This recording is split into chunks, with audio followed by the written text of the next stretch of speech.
Graça e paz do nosso Senhor Jesus Cristo esteja com todos vocês hoje e para sempre. Estamos aqui com mais um dia para nossa leitura do livro de Atos e como eu sempre digo, se você está gostando, está sendo abençoado por esta palavra, compartilhe com seus amigos e familiares, dê uma curtida no vídeo, faça o seu comentário, que parte que você gostou, que parte que Deus tocou na sua vida, porque isso vai nos ajudar a manter o canal, amém? Então hoje, dia 11 de fevereiro, vamos estar lendo o capítulo de número 11. Lembra que no capítulo anterior, Cornélio, que buscava a Deus, recebeu uma visita do anjo e que Deus mandou Pedro, o anjo mandou ele lá buscar Pedro, Pedro foi lá, pregou Jesus Cristo para eles e ele e toda a sua casa aceitaram Jesus, foram batizados, foram cheios com o Espírito Santo e ali Deus mostrou para Pedro que Deus não estava mais fazendo acepção de pessoas, aliás, ele nunca fez. Mas os judeus tinham essa tradição que só eles adoravam a Deus e que Deus era Deus só deles, né? Então, ali agora no começo a igreja começa a se espalhar por todas as regiões e pessoas de outras nacionalidades que antes eram, como que se diz a palavra? Meu Deus do céu. Antes eram tidas como impuras, imundas, não merecedoras de Deus, agora estavam sendo também alcançadas por Deus e sendo batizadas pelo Espírito Santo, né? Então vamos ver a continuidade dessa história aqui agora, o que vai acontecer aqui depois que houve esse reboliço aí que Pedro prega para pessoas que não são judias, para pessoas que não são consideradas puras e santas, e vamos ver o que vai acontecer agora. Acompanhe comigo de capítulo 11. Então, nós vimos aqui, né? Depois da conversão do centurião Cornélio e tudo mais. E ouviram os apóstolos e os irmãos que estavam na Judéia, que também os gentios tinham recebido a palavra de Deus. Gentio é toda aquela pessoa, toda aquela nacionalidade que não é judeia, tá? Então, nós somos gentios, todos nós somos considerados gentios. E subindo Pedro a Jerusalém, disputavam com ele os que eram da circuncisão, dizendo: entraste em casa de varões incircuncisos e comeste com eles. Mas Pedro começou a fazer-lhes uma exposição por ordem, dizendo: estando eu orando na cidade de Jope, tive um arrebatamento dos sentidos, uma visão, vi um vaso com um grande lençol que descia do céu e vinha até junto de mim. E pondo nele os olhos, considerei e vi animais da terra, quadrúpedes e feras e répteis e aves do céu. E ouvi uma voz que me dizia: levanta-te, Pedro, mata e come. E eu disse: de maneira nenhuma, Senhor, pois nunca em minha boca entrou coisa alguma comum ou imunda. Mas a voz respondeu-me do céu segunda vez: não chames tu comum ao que Deus purificou. E sucedeu isso por 3 vezes, e tudo tornou a recolher-se no céu. E eis que naquela mesma hora pararam junto da casa em que eu estava 3 varões que me foram enviados de Cesareia. Disse-me o Espírito que fosse com eles, nada duvidando, e também estes 6 irmãos foram comigo, e entramos em casa daquele varão. E contou-nos como vira em pé um anjo em sua casa e lhe dissera: envia varões a Jope e manda chamar Simão, que tem por sobrenome Pedro, o qual te dirá palavras com que talvez que salves tu e toda a sua casa. E quando comecei a falar, caiu sobre eles o Espírito Santo, como também sobre nós ao princípio. E lembrei-me do dito do Senhor quando disse: João certamente batizou com água, mas vós sereis batizados com o Espírito Santo. Portanto, se Deus lhes deu o mesmo dom que a nós, quando cremos no Senhor Jesus Cristo, quem era então eu para que pudesse resistir a Deus? E ouvindo essas coisas, apaziguaram e glorificaram a Deus, dizendo: na verdade, até os gentios Deus deu o arrependimento para a vida. Então veja bem, quando o povo da igreja fica sabendo que Pedro foi até uma outra cidade, entrou na casa de um homem que era considerado impuro, que não era judeu, que não era considerado, né, uma pessoa pura pela tradição judaica, eles ficaram: Pedro, como que você fez isso? Como que você entrou na casa desse homem, ainda comeu na casa dele? Como que você pôde fazer isso? Então Pedro ali conta toda a experiência que ele teve desde o início, desde quando ele estava orando e Deus deu para ele a visão do lençol que descia do céu com aqueles animais impuros e Deus mandava ele comer, e até que Deus falou para ele: olha, não chama de impuro que eu tenho purificado. E aí ele contou toda a trajetória e contou como que o Espírito Santo desceu sobre aquelas pessoas e batizou a todos e como eles foram salvos.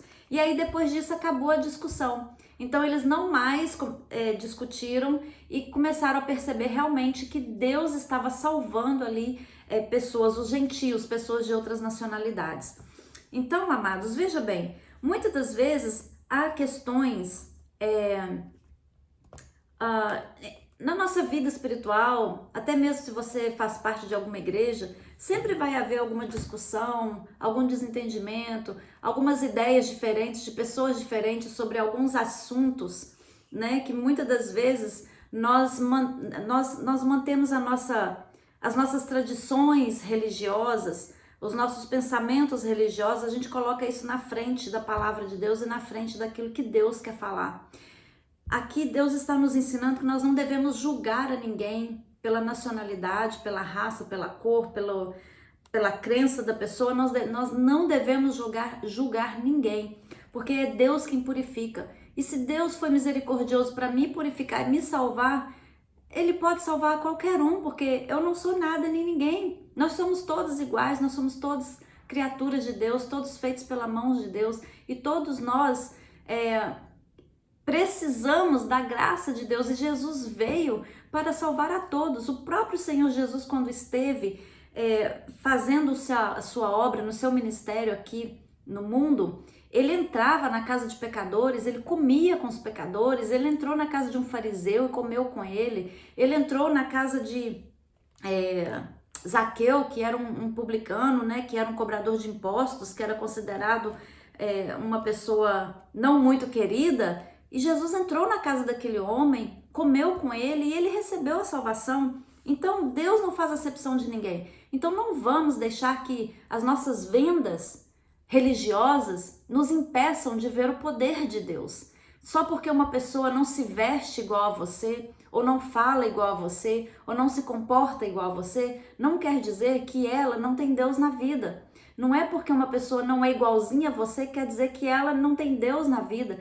Cada um de nós serve a Deus da maneira que nós somos. Deus fala assim, vem como está. E se tiver que ser feita alguma mudança, quem vai fazer essa mudança é o Espírito Santo, e não as suas tradições religiosas, mas é o Espírito Santo de Deus quem transforma, que muda, que trabalha na nossa vida, que nos guia, que nos mostra o que é certo e o que é errado. E todos nós seguimos a Deus, servimos a Deus da nossa maneira, da maneira que o nosso coração está diante de Deus. Então o que importa é o seu relacionamento com Deus, porque tradições religiosas, isso não salva ninguém. Não salva ninguém. Tradição religiosa não salva ninguém. Porque a palavra de Deus diz que não é pelas obras, para que vocês não se gloriem, mas é pela graça de Deus. Então é o seu relacionamento com Deus que vai te salvar. Amém?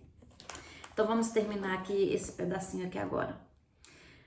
Aí veja bem, depois que Cornélio, né, os gentios lá da casa de Cornélio receberam a palavra, veja só o que acontece. E os que foram dispersos pela perseguição que sucedeu por causa de Estevão, caminharam até a Fenícia. Fenícia era outro país, né, outra região, Chipre e Antioquia, não anunciando a ninguém a palavra, senão somente aos judeus. Então veja bem, quando eles estavam sendo perseguidos, eles se espalharam por outras cidades, por outras regiões, né? E ali começaram a pregar a palavra, mas só para judeus. Eles não pregavam para os estrangeiros, para as pessoas daquele país, daquela região. Eles não pregavam, só pregavam para os judeus que ali estavam.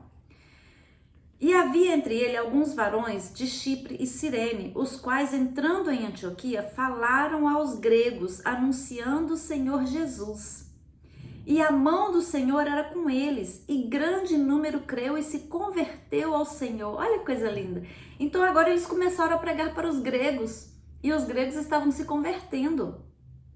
E chegou a fama dessas coisas aos ouvidos da igreja que estava em Jerusalém, e enviaram Barnabé até Antioquia, o qual, quando chegou e viu a graça de Deus, se alegrou e exortou a todos a que, com firmeza de coração, permanecesse no Senhor, porque era homem de bem e cheio do Espírito Santo e de fé, e muita gente se uniu ao Senhor.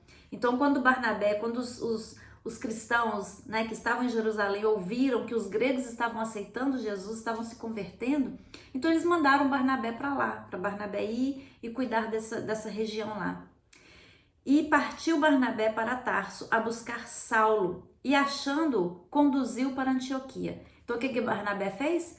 Foi lá por buscar Saulo. Lembra de Saulo que perseguia os cristãos e teve um encontro com Jesus, viu uma luz, ficou cego, foi curado e aí começou a pregar? Então Barnabé foi lá buscar Saulo e levou Saulo para Antioquia para ajudar ele a pregar a palavra de Deus lá para os gregos. E sucedeu que todo um ano se reuniram naquela igreja e ensinaram muita gente. Em Antioquia foram os discípulos pela primeira vez chamados cristãos.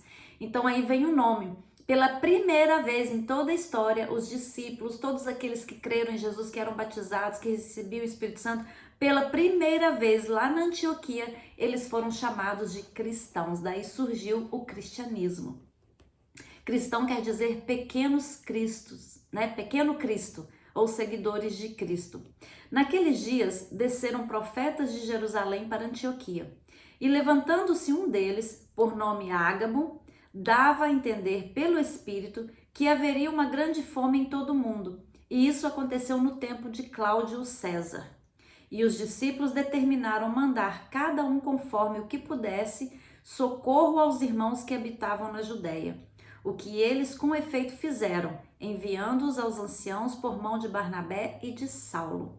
Então olha que coisa maravilhosa. Ali Saulo vai trabalhar ao lado de Barnabé e os dois então ficam pregando ali para os gregos, anunciando a palavra.